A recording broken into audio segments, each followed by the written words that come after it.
काय करायचं? घोड्याचा व्यापार. आणि घोड्याचा व्यापार करत असताना त्याला 3 मुलं होती. 3 मुलांमध्ये एक नोकरीला होता, एक व्यापार करत होता आणि एक शेती करत होता. शेती करत होता, एक व्यापार करत होता आणि एक नोकरी करत होता. वडील थकले आणि थकल्यानंतर आयुष्याची कमाई. आता काय असतो, शेतकरी असेल, व्यापारी असेल, एखादा गरीब असेल, कमवून कमवून मला सांगा काय करू? प्रामाणिकपणाने जीवन जगायचं असेल तर कपडा रोटीवर मकान याच्यापेक्षा काय फार कमवणं शक्य नसतं का? व्यापार काय कमवणार? वय एकंदरीत घोड्याचा व्यापार करता करता करता करता वयाच्या त्याच्या दावणीला एक 17 घोडे राहिले. किती घोडे राहिले? 17 घोडे राहिले. आणि मग पोराला सांगितलं, पोराव आता माझं काय खरं नाही. मग आता माझं वय झालं बाबा, पटकन आता काय करा, एखादा स्टॅम्प पेपर आणा, वाटणी पत्र लिहा आणि तुमची इस्टेट तुमच्या नावावर करून घ्या. आता ते थोरल्याला फार उत्सुकता, पटकन पेपर आणला आणि लगेच स्टॅम्प केला. का केला एवढ्या लवकर? वेळ संपली ना, वेळ संपली. पटकन स्टॅम्प केला आणि स्टॅम्प केल्यानंतर बाबाला विचारलं, बाबा सांगा म्हटल्याचं काय घ्यायचं? बाबांनी सांगितलं, काम करा म्हटले, आता तुला नोकरी आहे, मरवा व्यापार करतोय आणि धाकटा शेतकरी आहे. मग आता घोडे किती आहेत म्हटले दावणीला? त्यांनी सांगितलं आता घोडे फक्त 17 आहेत दावणीला. बर हे काम कर म्हटले, आता थोरल्याला नोकरी आहे, मग थोरल्याच्या हिश्श्याला 9वा भाग द्या. थोरल्याच्या हिश्श्याला 9वा भाग, मधव्याला 3रा भाग द्या म्हटले आणि धाकट्याला 2रा भाग द्या. स्टॅम्प केला आणि स्टॅम्प केल्यानंतर नमो ताबडतोब ते बाबा वैकुंठवासी.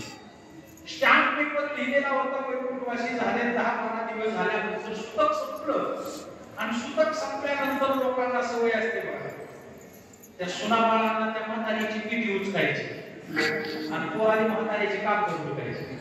कुठं काय कुठं काय कुठं काय. मग बघितलं मी बाबा, गेल्या 10 वर्षापूर्वी स्टॅम्प केला होता, स्टॅम्प काढला, वाचला, बसली पंचायत, पाहुणे रावले आलेले आणि पाहुणे रावलेने सगळं वाचून पाहिल्यानंतर सांगितलं, बाबा थोरला मुलगा नोकरीला असल्या कारणानं त्याला 9वा भाग देण्यात यावा, 2रा व्यापारी असल्या कारणानं त्याला 3रा भाग देण्यात यावा आणि 3रा शेतकरी असल्या कारणानं त्याला 2रा भाग देण्यात यावा. आले पाटील आले, पोलीस पाटील आले, सगळी पंच मंडळी आली आणि स्टॅम्प वाचला. पोराने विचारलं, पोरं घोडे किती आहेत? पोराने सांगितलं 17 घोडे. आता 17 घोड्याला 9वा भाग 17ला 9 भाग जातो. तर आता ते घोडे का सव्वा पाऊन काय करायचं? बरं करता येत नाही आणि गोळी मारल्यानंतर कोणाचं कमी जास्त घ्यायचं नाही.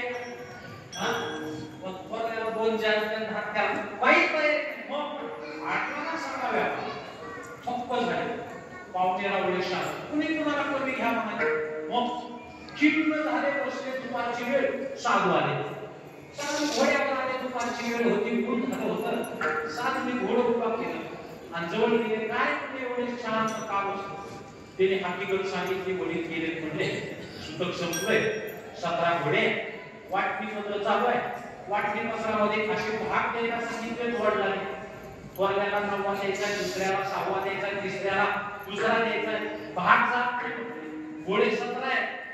साधू दयाळू देखे पुरीलाचे ओझे आपल्या माता घ्यायचे. बांधलं साधूनं घोडं त्यांचे. माझं घोडं बांधा म्हणले. बांधलं घोडं त्यांच्या 17च्या घोड्याच्या दावणीला. आता किती घोडे झाले? 18. पटापट सांगा. किती झाले? 18 घोडे झाले. 17 पहिले आणि साधू झाले. किती झाले? 18. थोरल्याचा 9वा भाग काढा. किती झाले? 9 दोन्ही 18. किती गेले? 2 गेले. सर तुम्ही झाले झालं सर. थोरल्याने 2 पटकन. अंमलगाव होता. अंमलगावला 3रा भाग द्यायचा. 10 भाग 3रा. किती झाले? साहित्य काढला. दिले 6. बघा गणित करा. किती झाले? थोरल्याचे 2, मधल्याचे 6. किती झाले? 8. आता राहिला 3रा. 3ऱ्याला 2रा भाग किती दिले? हा? दुसरा भाग द्यायचा 18चा. 9 गुणे 18. हा? करा किती? 2 अधिक 6 अधिक 9 किती झाले? 9 दुनिया. हा? 6 2 8 9 16 ने 17. 18वा साधू घेऊन गेले. अलग लक्षात. याच्यासाठी शासन 5G का नाही द्यायचं? ऐका, मुद्दा एकच आहे. साधूंनी भाग घातला. कोणा साधूचा घेऊन गेले. तर परमार्थ जीवनामध्ये परमार्थाचं वर्म कळालं पाहिजे. काय वर्म आहे परमार्थाचं? परमार्थाचं वर्म एक वर्म एकच आहे. सगळ्यात महत्त्वाचं ते म्हणजे अंतःकरण. सर्व ग्रंथाचा प्रयत्न जर काय असेल तर साधकाचं अंतःकरण शुद्ध झालं पाहिजे. एवढ्या एकच प्रयत्नासाठी परमार्थात वृत्ती अत्यंत महत्त्वाची आहे. आणि म्हणून आपल्या जीवनामध्ये सुद्धा जी प्रार्थना जगद्गुरु उभं आहे, हरी लागते, हे हरी वृत्ती स्थिर व्हावी.